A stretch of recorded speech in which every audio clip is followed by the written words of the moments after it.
Hello, all. This is Owen Tuboku, who's trying to be Batman right now, so I figured I'd come at you with a bit of a lower register voice. Hopefully you could hear me on this, but I figured I'd be gruffy for this review. As long as my voice holds up. I think I got a bit of a sore throat thing going, but my allergies and stuff have been sort of all over the place, so sorry. But I'm coming at you with another short review of 24 Season 1. Basically, episode 5 a.m. to 6 a.m. In this one, you have such things as, we start off with this, Jack Bauer giving the dead body to Nina at CTU, dropping it off, wanting it to be analyzed, and wanting it to be there in some way, shape, or form to find out who this dead person is and to see why Ira Gaines wanted it gotten rid of. And then we have Janet York, who's basically fighting for her life at the ICU, who comes into a scare that she ultimately is saved, fine, and in critical condition. You also have where Kim is with Rick back at CTU, and there's the dead Dan, and Ira Gaines wants Rick to bury Dan into the ground. Kim helps him on and off. Rick sort of plays, I don't want to do this sort of thing. And, I don't know how to get out of this situation. And Kim sort of talks about their situation, and they basically shoot the breeze about their lives. But the overall message is Ira Gaines gives a threat to that, don't lie to me, Rick. All the same thing could happen to you. And it's also, want to keep saying Dan, but it's Rick and Kim trying to basically get out of their situation. And one sec, as I set up, I realized I did not have my whole setup there, and it's not sort of the best thing that I have, but it is what it is. And it's not Robert Cochran, that's John Cassar. Oh, someone messed that up. I don't. But, yes, I'll probably take some minutes out of that, sorry. But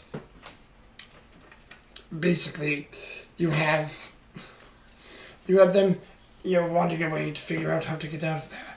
Jack basically tells Terry that he believes that Janet York is in danger, sets up extra security around the hospital, and, heads to the hospital to figure things out. And while that goes on, Senator David Palmer basically finds out and questions Carl, how Keith knew about the murder, why you covered it up, fires Carl because he knows that it couldn't have happened without him. Carl mentions that, your wife knew. Palmer confronts his wife didn't know, which leads to a whole new set of problems. And then Keith knew, and even Nicole, his daughter who was raped, knew. So, really, a lot of sort of bad, unlike Batman things. And Palmer talks about this with his chief of staff, and his chief of staff says, "Oh, it's okay, you didn't know." And then Palmer's like, "Well, what does that say about me?" So all the bad things that could come from this. Again, we get back to Jack in the hospital. Jack is very paranoid, questioning everybody because he wants to find his daughter. He is actually also concerned about Janet York and all these types of things. So he goes into overdrive, tackling people who just have medicine and all these different things. Terry's scared. Jack tells Terry the whole truth, or at least the truth is Jack knows it right now. And, Terry's scared. Alan York doesn't know any of this yet. But then, certainly what happens is, Jack gets a call from Ira Gaines, thinking it's Nina about the body. And, Jamie helps out. We also have an extra analyst coming in, played by Eric Balfour, who's Milo, great character, but I won't go too far into that. But he thinks it's a call from Nina. It's Ira Gaines who basically wants Jack to leave the hospital, and he's watching Jack on all the cameras, and there's goons watching Jack on camera, and Jack gets into a car, puts in an earpiece of Ira Gaines, throws out his phone, and continues on to whatever Ira Gaines wants him to do, because he says go to CTU to figure things out. To that same point and style, we have Alan York, who volunteered before Jack left the hospital to go in to speak to his daughter, he sees his daughter. Janet York says, "Who are you? You're not my father." And then this imposter of Alan York kills Janet by smothering her to death, suffocating her to death with the mask on her face, killing her in the most vicious way possible. And then he gathers up Terry to say that Janet gave up this address. Let's go find your daughter, see if she's there, and then we'll go from there. If she's not, I'm going to call the police with this number. Lies, lies. And, they go. Basically, Jamie and Nina finish the autopsy, and then she calls Terry, trying to get a hold of Jack because she can't get a hold of Jack since Jack lost his phone thanks to Ira Gaines, and tells Terry that the person who's dead is Alan York, so she's with an Alan York, but if this isn't the real Alan York, who's she with?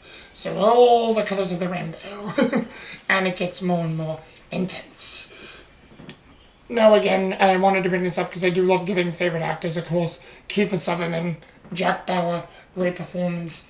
I also have to give it to, in this episode, I'll give it to 4 more. Leslie Hope, Terry Bauer, great performance. One also from, where is he? Oh yes, Richard Burgi, the fake Alan York. Great character and actor. Very good stuff, just devious in nature. And I also have to give it to... Where was it here? Oh yes, Michael Massey again is Ira Gaines. Great character, great stuff, and just really good, and just so enjoyable, and you just can't even believe what comes out of it. Great actors, fun actors all around, and in final thoughts, just a very good episode, very entertaining episode. The plot thickens, and where will this go from there? Well, until then, this is Owen Tuboku coming at you with a short review, and I will see you guys again later. Sorry if this Batman voice was confusing. It was weird doing this too, because it's hard doing graphically, but I think I got the main points across. Until then, deuces.